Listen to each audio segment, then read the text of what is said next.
Realize 10 years You want to be ago, more agreeable? I used to be able to get along with people better. Now people just annoy me because they're just truths. I'm sorry.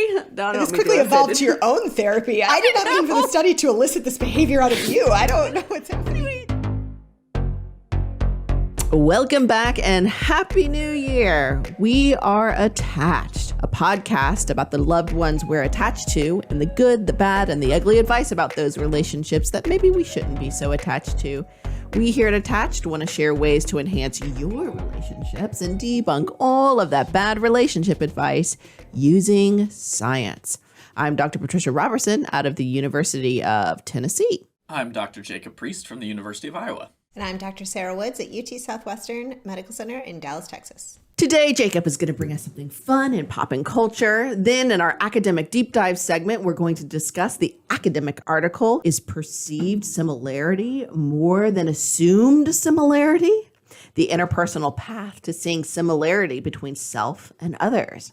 And then in good or bad advice, we'll be discussing some advice from Twitter and TikTok, my very, very, very favorite. If you have advice you'd like us to talk about, send it to, you can email us at attachedpodcast@gmail.com, tweet us, Facebook us, Instagram us all at Attached Podcast, or go to attachedpodcast.com and send us a message. It goes straight to our email. So the same as. Also, wherever you listen to our podcast, YouTube, Apple, Spotify, wherever it is, please rate and review it and also subscribe. We would love you to subscribe. But before we get to all of the goodness, welcome back, everybody. How are you doing? What's up? How's the new year? Hey, do you guys do New Year's resolutions? No. Good to know. I will get on a soapbox if you want about New Year's resolutions. I don't. Nope. We're good. Okay. I want that. Woods? No, I don't do those. It doesn't even occur to me to try. I thought we were just going to have a nice moment where we were going to talk about our New Year's resolution, so I won't talk about mine. No, you should. You should. Oh, after that response. No, it's so funny. I know a lot of people who don't, and it's completely fine. It's been 2 months since we've been on the horn here. What have you guys been up to? How's your holiday? How's your winter? All of the things. Holidays were good. Winter is freezing cold. We have about 8 inches of snow on the ground. Nice. But we've really transitioned from raising a baby to raising a toddler. Now when we sing Wheels on the Bus, he knows all of the hand actions and wants to sing it over and over and over again, or Eatsy Weensy Spider. It's a really fun stage, actually. We made breakfast this morning. We made pancakes. I don't know. It's just been a fun time. We were really hunkered down over the holidays and didn't go anywhere, just stayed at home. So it was kind of nice just to have the three of us hang out for a little while and have a pretty quiet holiday. So it's been good. Sounds amazing. I love hunkering down. It's my favorite part of the winter. We do a lot of that in Iowa, especially when it doesn't get above freezing for months at a time. Oh, yeah, for sure. I've heard about that. Woods, what about you? I mean, we have cold weather now, but I'm hoping it's very temporary. A week's worth of winter is what I'm down for. I don't need any more than that. So other than that, we had a really nice, warm holiday season. So we've been reading a lot of books together, not because there's snow outside, just because we enjoy it. And we finished Harry Potter Book 5 recently. We got to the part where, I was going to say spoiler alert, but really, it's been out for a while. Sirius dies, and my daughter's reaction was the best. She just was like, what, really? Did he actually die? And I was like, yeah, I'm really sorry. I remember being confused how he died too. Surely it's not because he just falls into this hole and you're like, wait, what? Yeah. Right. And it's so tragic. Surely they wouldn't do that to poor Harry Potter again. She just was like, well, why did the editor do that? Yes, well, the editor should not have allowed that. That's ridiculous. Well, you know what? The editor's going to die someday too. And I was like, damn. So we're coping with the pandemic still too. And it was really a reaction I feel like I'm taking into the new year. Not necessarily a resolution, but you know what? No, that was a stupid decision. And I don't have to believe that that's true. I like that attitude. I love it.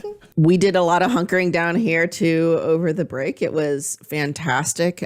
We had a solid 2 weeks when the kids were out of school and the university was pretty much closed, that we just didn't go anywhere and do much of anything. And I intentionally shut off my laptop, shut off like most communication with work, and it is glorious. For the first time, I'm going to say in like 5 years, I actually read a paper book by myself, not to the kids. Like, Yes. I mean, Yes. I read to my children, you guys, okay?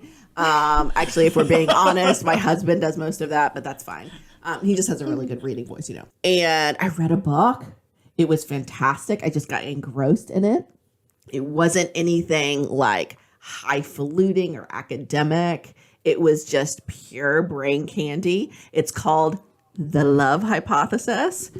It was like a rom-com in a book. It was lovely. It was light. It was fantastic. I thoroughly enjoyed it, and I can't wait to reread it. Among many highlights, that was the thing I think maybe I was super proud of, that I made time to like intentionally read a super cheesy book, and it was fantastic. Nice.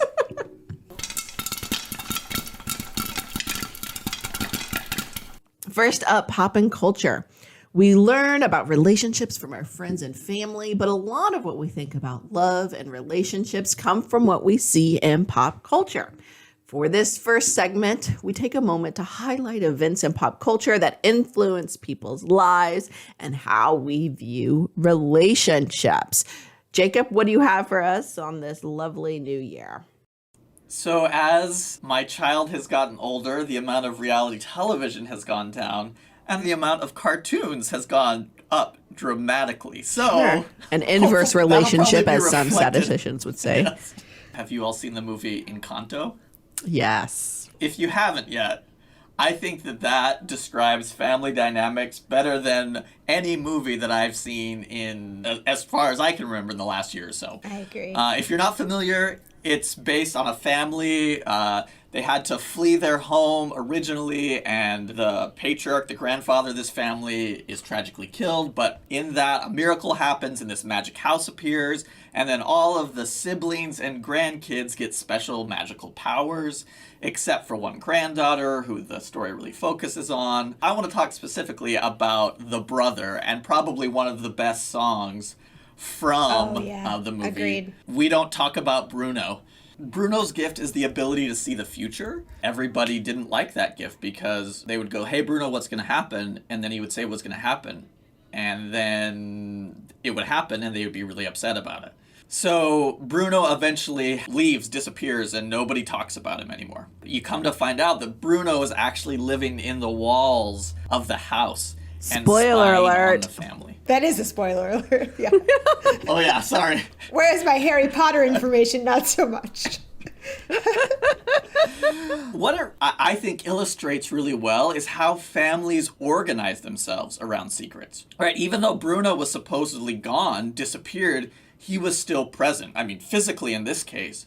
But often when we don't talk about certain family members, or when families organize around a secret, they start to engage in certain patterns of behavior that can get passed on for generations, and nobody ever really reflects as to why, because it becomes a taboo topic, right? And so in the case with Bruno, he became this taboo. We don't talk about him because he predicted the end, so to speak, of the family, even though I won't give away any more spoilers. But what I love about this is it shows how you can kind of break that cycle of family secrets, and how by bringing somebody back in, by talking about those things that have happened, the family can be reorganized and build something bigger, better, and more beautiful, which I think is really the storyline of Encanto. So if you haven't seen it, I highly recommend, and really pay attention to how the family organizes itself around a secret, and then what it does to shift away from that. In that shift comes this powerful transformation in the family.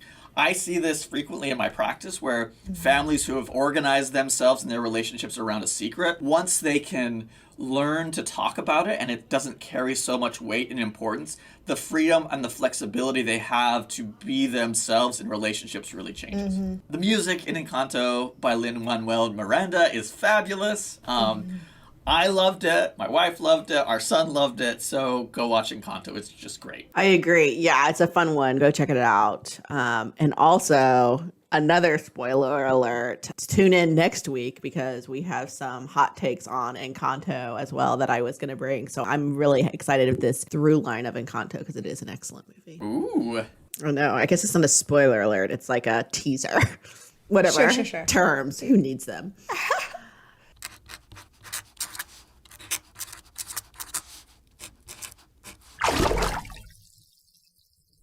Now we're going to move to our academic deep dive segment and talk about a new paper titled, Is Perceived Similarity More Than Assumed Similarity? An interpersonal path to seeing similarities between self and others. My New Year's resolution, just a sidebar here, is going to be to see how dramatically I can read these titles. I was really appreciating the non-verbals to go with the dramatic reading of this research. I love it. I just feel like it brings another level, you know? So You're welcome, listeners. Were you a theater kid in high school, Patricia? Me? Me? Said with 6 question marks. Who was I dramatic? Not I. 100%, definitely I was. I was also in the band and the choir, like you name it. In terms of arts, I did it, except for actual art. Like I can't draw. That being said, I also can't like act, but it's fun to try. Back to our regularly scheduled program. This article was recently published in the Journal of Personality and Social Psychology, written by Bradley Hughes at the University of Oregon, John Flournoy at Harvard, and Dr. Sanjay Srivastava at Oregon. These authors explore assumed similarity, our tendency to assume other people are more similar to us than they actually are. The authors explain that typically this has been described as a cognitive bias or an error towards assuming similarity that happens in our minds as we judge and interpret another person. We overestimate how similar other people are to ourselves by filling in the gaps of what we don't know with our own personality traits. How we see ourselves affects how we see other people. However, these researchers explain that how we perceive other people may not just occur in our minds, but it also influences our interpersonal interactions. In other words, how we see others is a dynamic, reactive process. Our personalities are expressed in how we behave towards other people, and how we behave towards others elicits behavior from other partners that we then perceive and use to form judgments about them. So it's back and forth and back and forth and back and forth. This makes sense. For example, as a really extroverted, outgoing personality, I bring out more extroverted behaviors from Sarah than she might otherwise usually show, as exemplified by this podcast that I forced her to be a part of. And she may be more comfortable talking to new people or making small talk. Is that true? How fantastic. Sarah, who is especially conscientious, brings out more conscientious behavior from me, and I become a bit more detail-oriented, which is true. Or I think what is also more accurate is I just realize how detail-oriented I am not. When we spend time together, we then observe these behaviors and continue to form impressions of each other where we decide we're more similar to each other than we might otherwise be. In other words, we mutually influence each other, and that influence affects how we perceive each other's personality and our similarity. Very fantastic. I just think that Sarah and I just became best friends in that. Over again. Yeah, that just happened again. Although we agree, I'm just feeling left out at the moment. Sorry. I'm sorry. I don't bring out anything in anybody. That's it's the really neurotic trait. Careful. That's neuroticism, and we don't want any of that. You're right, Jacob. This is all about you. You're right. I forgot. This podcast is about Jacob. Thank you. Although we agree this all makes very good sense, researchers have yet to study the relationship process between people that drive how these impressions are made. Well, these researchers are on it. They're on the case. Sarah, we are extremely similar, as we just described. So I am really looking forward to your telling us of just how they did this research and hoping to explain our similarities process better. Yes, absolutely. Of course, there are 5 personality traits. I'm not a personality researcher, and many of our listeners may be quite familiar with what the 5 personality traits are. Sometimes referred to as the Big Five. The Big Five. The Big Five. Super important. So they focus especially on extroversion, which Patricia is demonstrating really well. They also are looking at agreeableness, which is this personality trait that is really about being pro-social and being inclined to help others, and compassion and trust. They also explore the impact of openness, which is the personality trait that represents creativity and curiosity and being really eager to learn and experience new things. And conscientiousness and neuroticism as well, but less so the case. They had not anything necessarily specific to predict about how those personality traits might show up in these interactions. But they explored this interactional process that drives how we form impressions of how similar other people are by doing a lab-based experiment. They had 161 pairs of participants. So these dyads didn't know each other. An average age 20 years old. So my guess is they're sort of driven from recruiting from an undergraduate sample.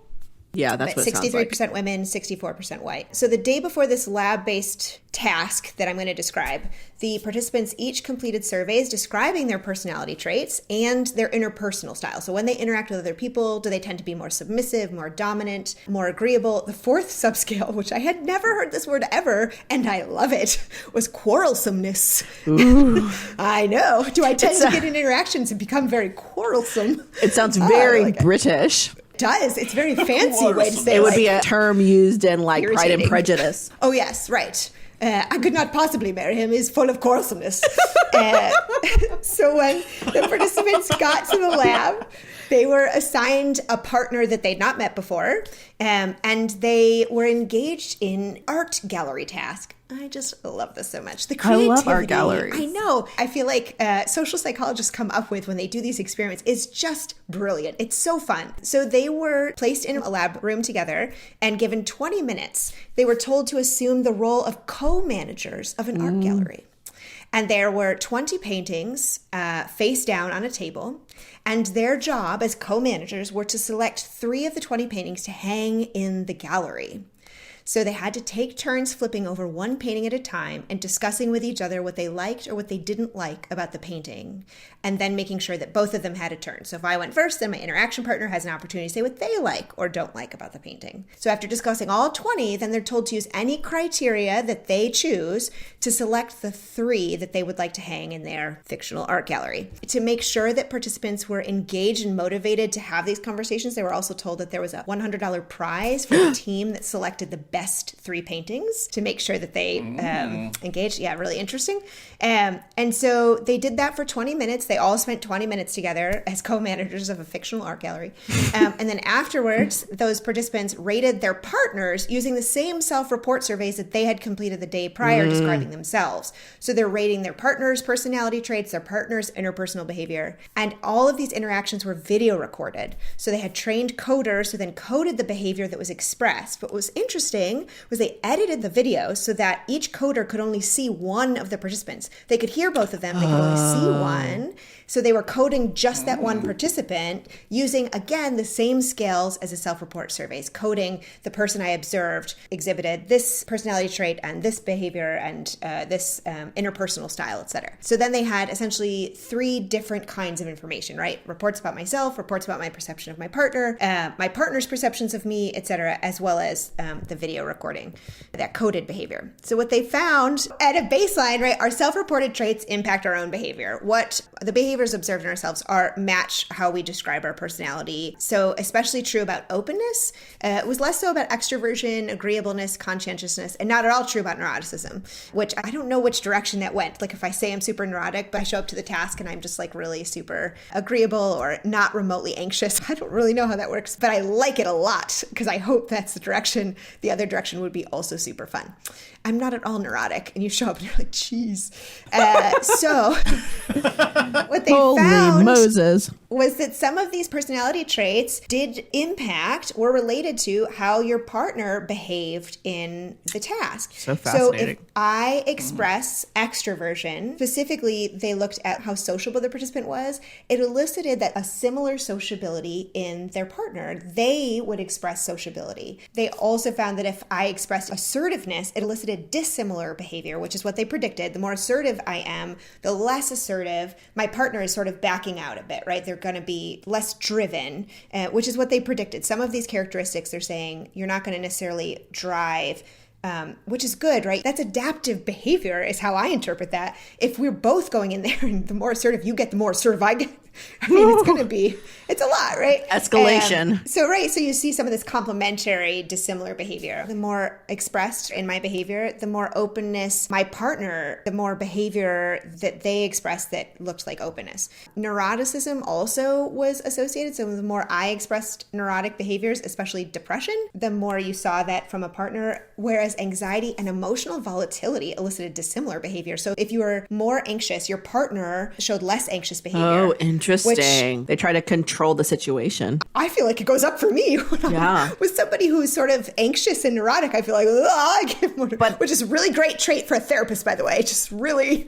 Well, no, I think it's interesting. I wonder if they did like blood pressure or measured like physiological response. They did not, but that is really They would have seen it because I wonder if like the behavior, they're trying to like de-escalate the situation, but internally their anxiety is increasing. Yeah, that's a really good question. They did not, so far as I know, or it wasn't reported in this study, but it is really interesting to sort of think about what could be going on, especially emotional volatility. So they also formed realistic impressions of their partner's behavior. So when the partner's behavior was coded as extroversion, then the partner did self-report, did describe that their partner was more extroverted. So it was fairly accurate. And self-reported traits were then associated with how they perceived their partner. So if I saw myself as fairly agreeable, I also then later rated my partner as fairly agreeable, regardless of how their partner behaved, which is that assumed similarity cognitive piece.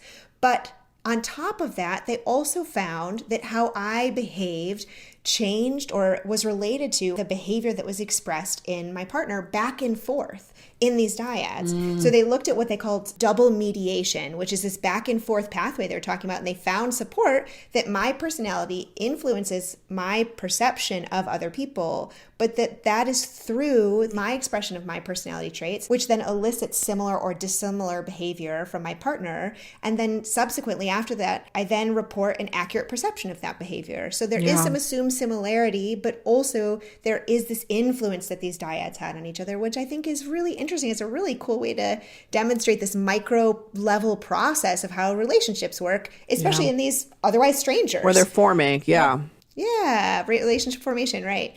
So I do think the fact that it was a stranger dyad is, I would describe it as a limitation. That was their goal to do it that way, but meaning I would be really interested to see how this happens in established relationships. That's what I wrote down too. Yeah. Oh, you did? Also, we may be seeing like lab-based task-specific effects, right? Right, of course. They found some really strong findings for openness across the board and all these different pieces that they looked at. And part of what they themselves describe is that this art gallery task, because you're sort of potentially driving some of these openness findings, the more open-minded I am in doing this new task with this new person, it's sort of driven maybe by context.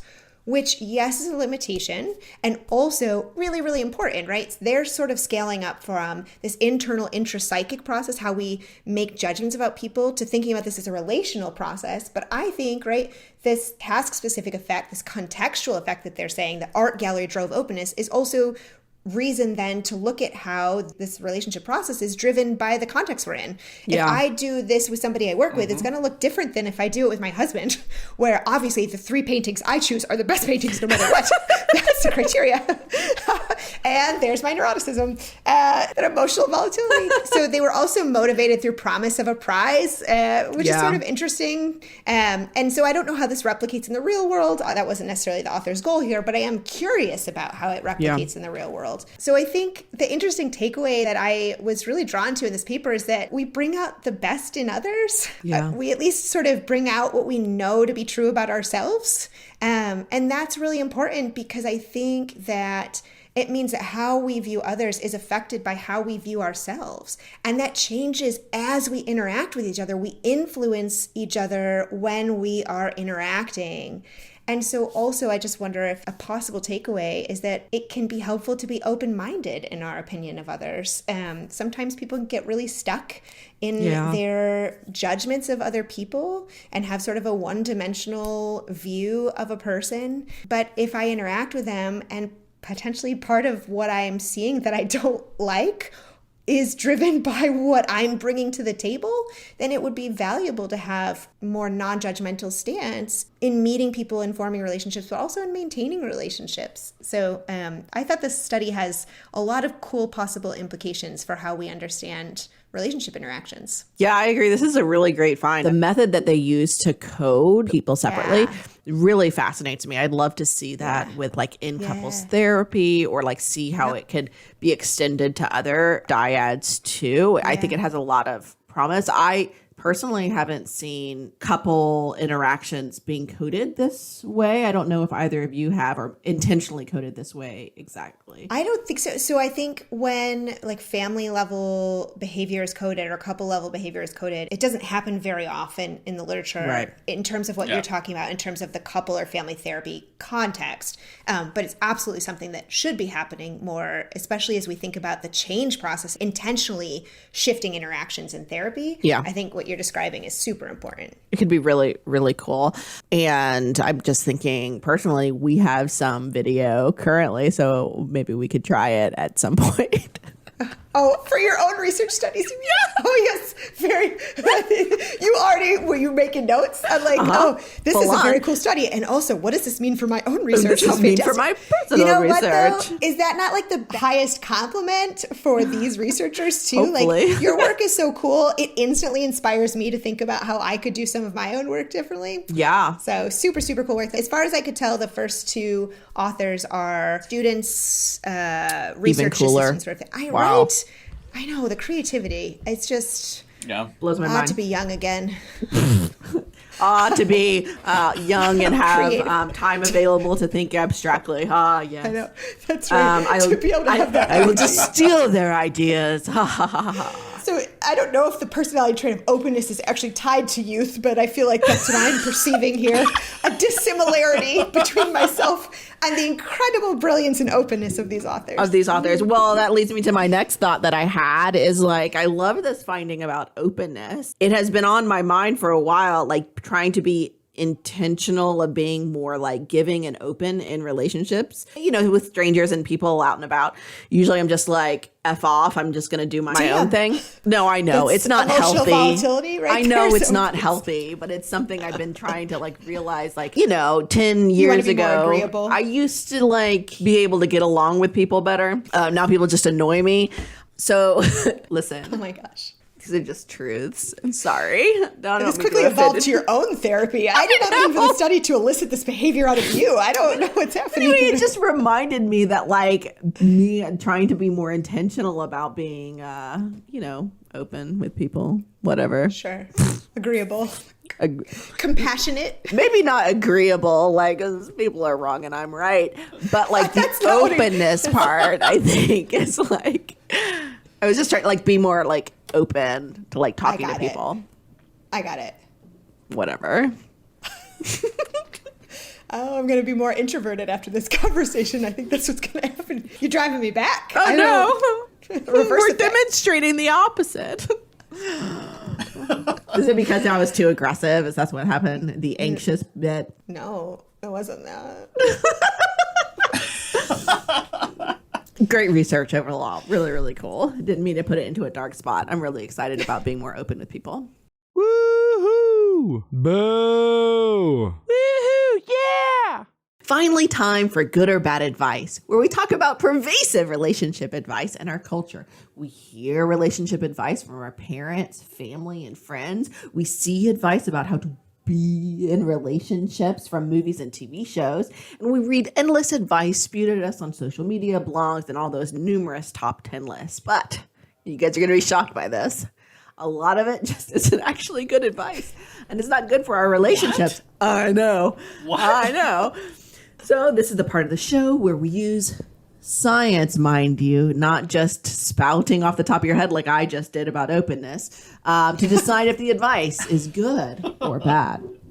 If you have seen any advice you'd like us to talk about, send it to us. Email us at attachedpodcast@gmail.com or get at us on the Twitter, the Instagram, the Facebook, all those social media apps that the kids are using these days at Attached Podcast, or go to attachedpodcast.com, a wonderful website. So I hear, and send us a message. While you're at it, please rate and review and subscribe to our podcast on your favorite podcast app or YouTube. And of course, as always, share it / force it upon a loved one. They want to hear this. Force. Whatever term you need. Sure. You just take it. That's you. You do it. You do it. We're proud of you. We're so proud of you. Today, we're going to talk about a variety of advice from social media. You guys know how much I love social media. Some may say I'm on it too often, but I say nay. I have a podcast I have to provide data for. It's for work. It's for work. So enough of that negativity you guys are spewing at me. This is not cognitive. It's not in my head. Or maybe it is. So, Wow. am I talking to myself too much? I'm really No. sorry. Nope. It's like a normal amount of talking to myself. Oh, it's a normal amount. Okay, good. I'm glad you guys are so supportive. So, That's why we're here. We're here to support you. I appreciate it. I need it a lot. So, as we've established at the beginning of this podcast, it's a new year. And 2022 may already seem like a bit of a doozy for some people. I'm not going to name any names. It's me. Also me. Also, Oh my gosh. So, here's a potential way to cope with 2022 thus far. Stick with me here, but 2022 is going to be the booty call of years. Like if a year could be friends with benefits, 2022 would be that year. Because let me tell you something, I think I speak for everyone when I say this year is clearly not the one, right? Like this is not going to be our year. We're only 10 days into this thing and it's been nothing but red flags so far. Like if this was a first date, it's like 2022 said, nice to meet you. I don't understand why everyone doesn't clap when the plane lands, and then launched into a rant about how nobody likes nice guys anymore. And then for dinner, it ordered a burrito and ate it from the middle, like an animal. And that's just not how you act in a civilized society. And so, look, I think we have two options here, right? So we can get really mad about this, or we could accept it for what it is. A major bullet dodged, because 2022 did this magical thing where it told you it was a piece of shit right up front. And now you don't have to waste the time and energy trying to make it your year. Instead, you can just have fun with it. You know what I mean? Embrace the chaos. 2022 is never going to be marriage material, but when it texts you up eggplant emoji at 3 a.m., you can maybe let it come over if you wanted it to. You know, in the same way that I wouldn't commute to work on a jet ski, right? But on a sunny weekend in July, I'd take it for a ride. That was Andrew on TikTok. Very, very, very funny fella. So, good advice about how we should approach 2022. Jacob? I thought that was hilarious and wonderful, and what a good analogy. I think it's important that we find some flexibility and adaptability, especially when there's things that are outside of our control, like a pandemic. And also, he's hilarious. I should get on TikTok just to follow him. Oh, yeah. He's fantastic. I follow him. He's a lawyer, so he also just can pontificate on that level. All of his videos are like that. You're just like, what is coming next? It's amazing. So, good advice from Jacob Woods. Yes, I saw someone tweet the other day that they had tried the 14-day trial of 2022 and they'd like to return it. They'd like their money back because it already wasn't working.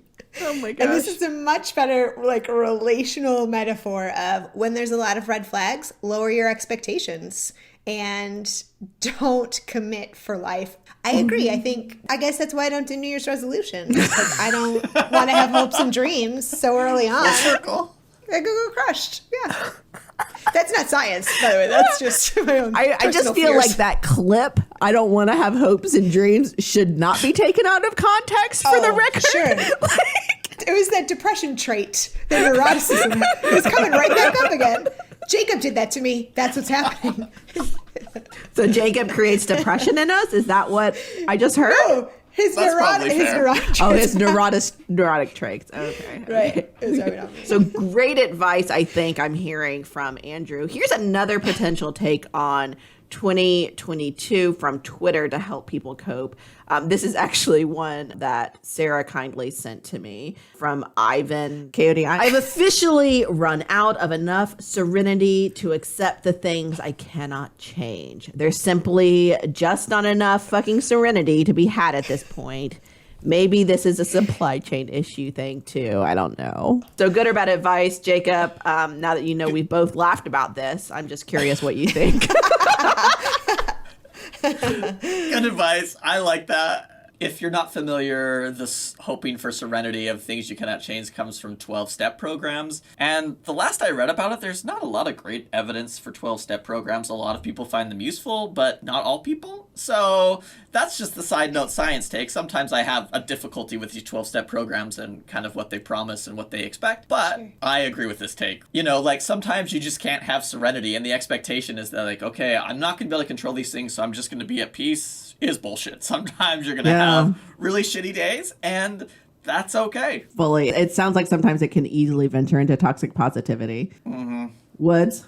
So it is a serenity prayer in its original form, which is what Jacob's describing, right? This serenity to accept the things I can't change, and courage to change the things I can, and the wisdom to know the difference. An adapted, non-faith-oriented version is also used in dialectical behavior therapy, which is an approach that has a lot of evidence. So I will counterpoint Jacob's evidence.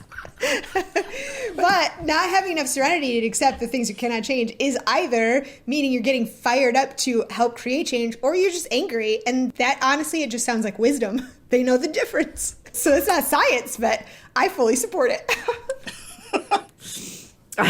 So good advice from both of us. I also love how he just throws in like supply chain issues, because it's like everything can be blamed on supply chain.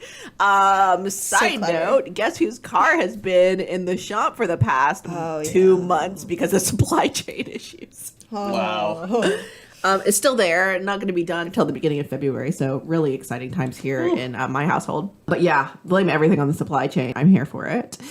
So this next tip is for coping with 2022. I can't believe how many twos are in that number. From a therapist for therapists, potentially, to give clients. This is from Therapy Jeff on, you guessed it. Therapy Jeff. What a good name. The ticks and the talk. There is no amount of breathing exercises, meditation, self-care, or even therapy for that matter that will bring you peace and happiness during this chaotic and fucked up time in history. I just want to throw that out there. Doing journaling or yoga could help you tolerate things, but it's not going to fix the underlying problem that's creating anxiety. There's a systemic problem in our government, corporations, and all the people in power are ignoring it. As a therapist, as much as I'd like to solve your problem of being overworked and underpaid, I can't do anything about it. And while taking medication to improve your mental health is a great idea, it's not going to get you out of poverty. How often have you been like, I just need to get through this week? Has it been every week for the past 2 years? That is fucked up and not normal. You're living through trauma right now. In order to heal your trauma, you first need to feel safe. Every therapist knows this. We can't do our work until the system changes so that you can feel safe enough to process your trauma. I'm sorry if you're more depressed right now. I'm just trying to give you some context and validation. All right. You guys both started actively nodding during that entire thing. Our best therapist selves. Jacob, good or bad advice? Great advice. I think that historically therapy has viewed this, hey, if you just meditate, journal, then you don't have to worry about systemic change. Just tolerate what's going on. And that's been the approach. And I think we've let a lot of clients down because of that, right? The fact is that I tell my students, and this is what I believe, like, if you aren't actively, as a therapist, trying to change structures, to use the power you have to push against structures that maintain these cycles and systems of stress and inequity and all that stuff, then Trauma, like you're not- things that produce trauma in people. Yeah, you're not doing your job. I want to plug a book that I think all therapists should read. It's called Socioculturally Attuned Family Therapy by Teresa McDowell, Carmen Knudsen-Marson, and Maria Bermudez. And what they do is they take models of family therapy and they talk about how you can help clients think about what they call third order change, or pushing against those systems of oppression. And I make all my students read it because it really moves beyond this idea of like, okay, let's just get this person to be able to tolerate this, or get this couple not to fight anymore, and really thinking about those larger systemic factors that need to be changed in order for people to have close connected relationships and good mental health. So excellent advice, Therapy Jeff. Wonderful. We love your therapy, Jeff. Woods. Yeah, I agree. It's beautiful, fantastic, totally needed advice. I'm finding myself saying a version of this multiple times a week, not just to patients, to everybody, to myself. Me? To myself? Texting it to yourself. It's like a real Leslie Note mood. Oh, Sarah, this is Sarah. You're doing a great job. Hold it there. It's a version of the Serenity Prayer, right? Part of what he's saying is that there is so much you cannot change.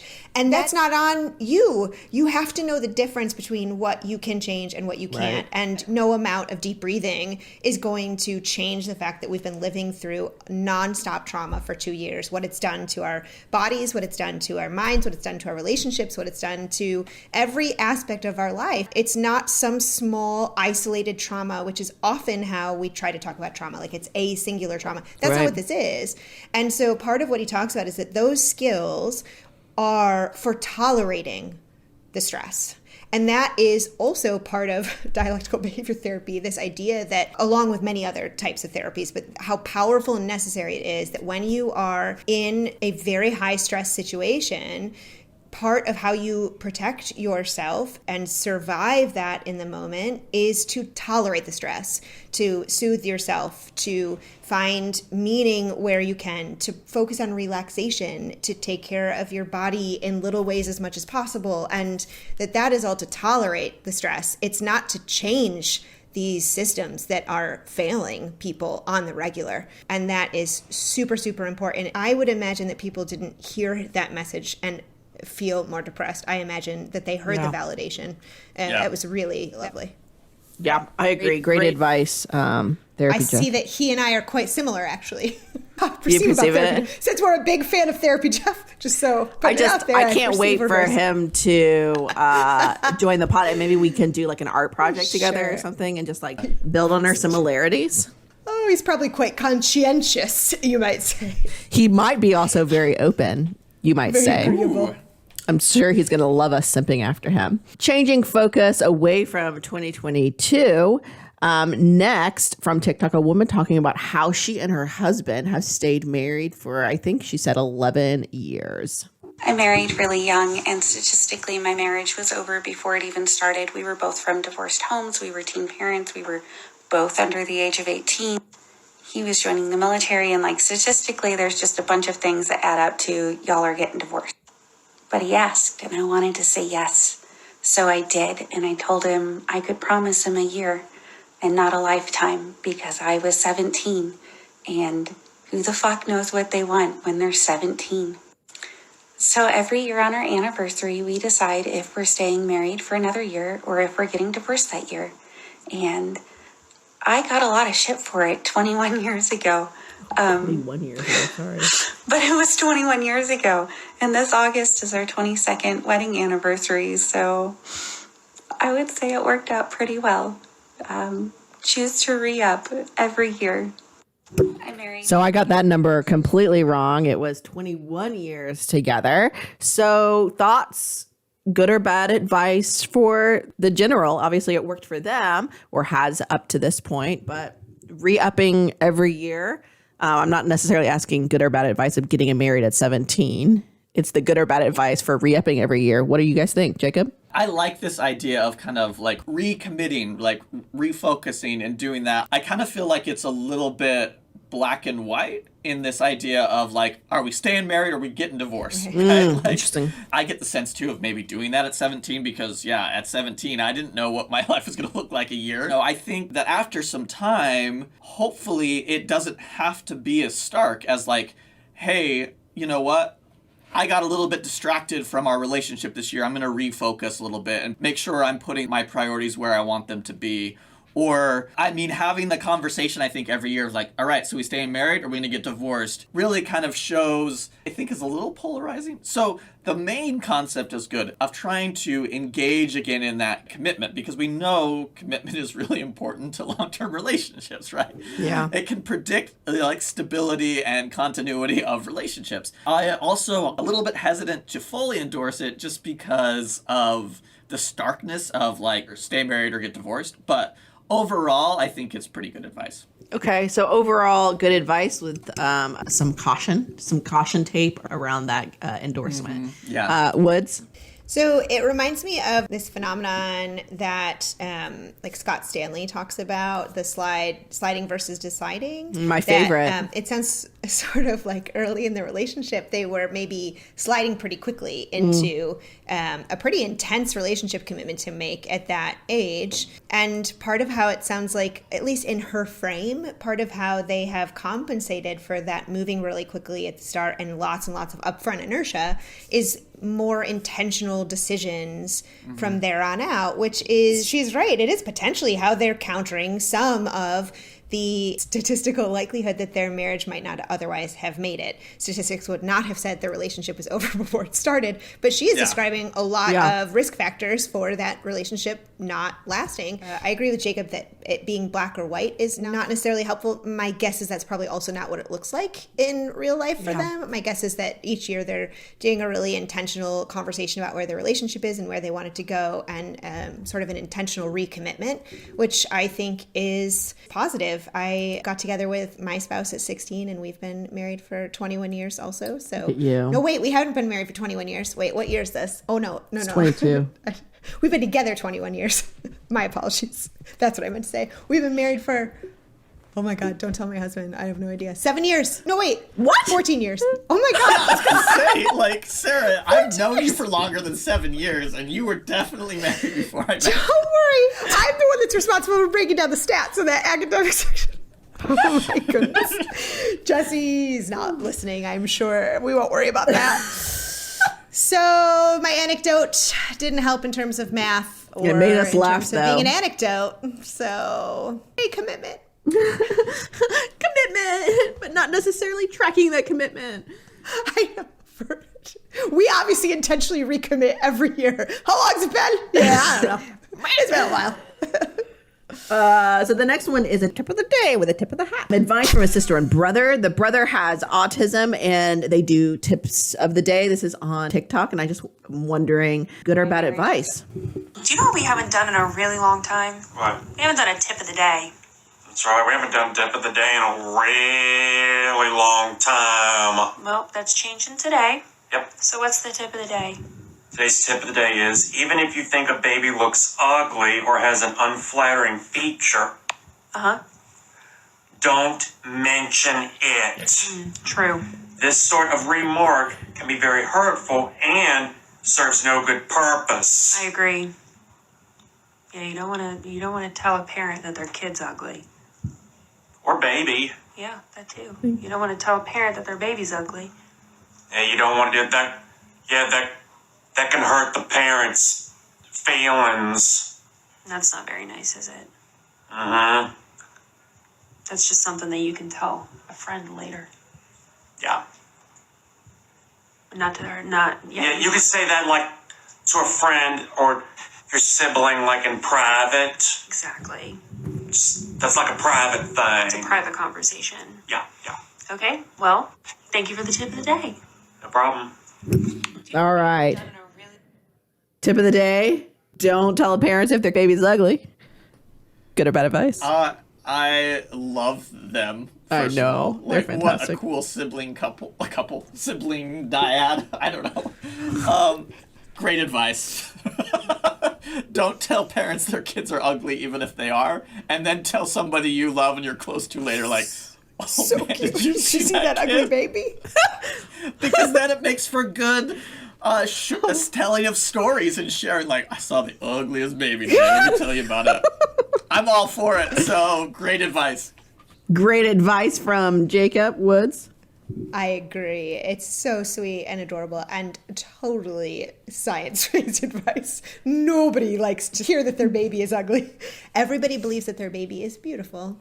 And they are. And they are, at least to your face, they are, apparently, according to this advice. So overall, good advice. And what an absolutely lovely sibling pair, I would call them. Last but not least, we have some, maybe not advice, but some pontification from Andrew Garfield, who has been making a resurgence in this. Spider-Man. In the media yesterday. Tick, Tick, Boom, also fabulous movie. I recommend. For some reason, people are realizing that Andrew Garfield is super hot and amazing. For the record, I've known this for a really long time. Oh, okay. For some reason, they're just now discovering. They're just now coming to it. I got it. But anyway, this is... Because you don't want to call somebody's child ugly. We just got done with that. No, yeah, I think he's lovely to look at. And also very talented. But anyway, this is some of his take on love. Yes, I do believe in love at first sight, but I also believe that you would love absolutely anybody if you knew their story. I also believe that the modern notion of romantic love is seriously misguided, and it creates a lot of problems in our modern world. I believe that we need to reevaluate this idea that we have of the nuclear family, this idea that we have of 2.4 children, this idea that we have that it's Adam and Eve and not Adam and Steve. I believe that it's possible for all of us to be in love all the time with ourselves and with everyone around us. Adam Garfield, good or bad advice? Not Adam Garfield. It's because he said Adam and Eve and not Adam and Steve. A's, my brain sometimes doesn't work well. Just so you guys know. I mean, you guys already know this. But for everybody out there. Good or bad advice, Chicken? I want to parcel some of this because I think there's some really good points in there, right? Yeah. Like this idea of, thinking of the family as just the nuclear family and not that we need other members and community support to raise a family is great advice. The supporting of being able to people to love and marry who they want to love and marry, also great advice. There was one part in there, you will love everybody if you know their story. I can see some of that, but I don't think that's necessarily a requirement. Like, some people you just aren't going to get along with, and that's okay, right? Like, you may not love them, you may not be able to extend that. You're like, okay, I don't need you in my life, and that's okay to me. I do think it's important to listen to people's stories, but the expectation is that we can love everyone, I think is a little far-fetched and a little bit out there, but everything else you say, I would say is good advice. All right, for the most part, we're saying good advice. Some of it is maybe a little fanciful, but good for him for living in a little in La La like in Land. the Marvel Cinematic Universe. Yeah, 100%. One might say, or in like a Broadway fantasy film, like Tick, Tick, Boom. Woods? Yeah, I would say this is good advice. I do think that learning somebody else's story is a really powerful way to like them, to get to know them, maybe to love them, not necessarily romantic love, but increasing the breadth and depth of what we know about somebody is a really reliable way to build a relationship. So I think that's lovely. I always forget he has an accent. Same with the other Spider-Man, Tom Holland. Man, I forget they have accents until I see like interviews and you're like, oh my God. Such good actors, am I right? It's times 10. Right, exactly. And I would agree with him too that a lot of sort of popular culture around relationships and families is really very outdated gender-based stereotypes about how we create families, and it's not actually what is necessarily successful, and it's not actually necessarily how families actually look today. Yeah. And so holding that as a standard is really problematic, right? Because couples that follow more sort of stringent gender stereotypes tend to have less satisfying relationships. So it's not even a good expectation or standard to have in terms of relationships that even if they look more like a typical stereotype, as he's describing, they're not necessarily happier inside. So yeah, lots of good advice from a very talented actor. Very talented. So much talent in like one little person. All I see is the CV, that's what I say. Sames. I value him for his talent. As always, and forever, thank you for listening to Attached. Remember, call us, email us, or get at us on all those social medias about any relationship advice you've received and that you're wondering whether to follow or pass on. We cannot wait to talk about it.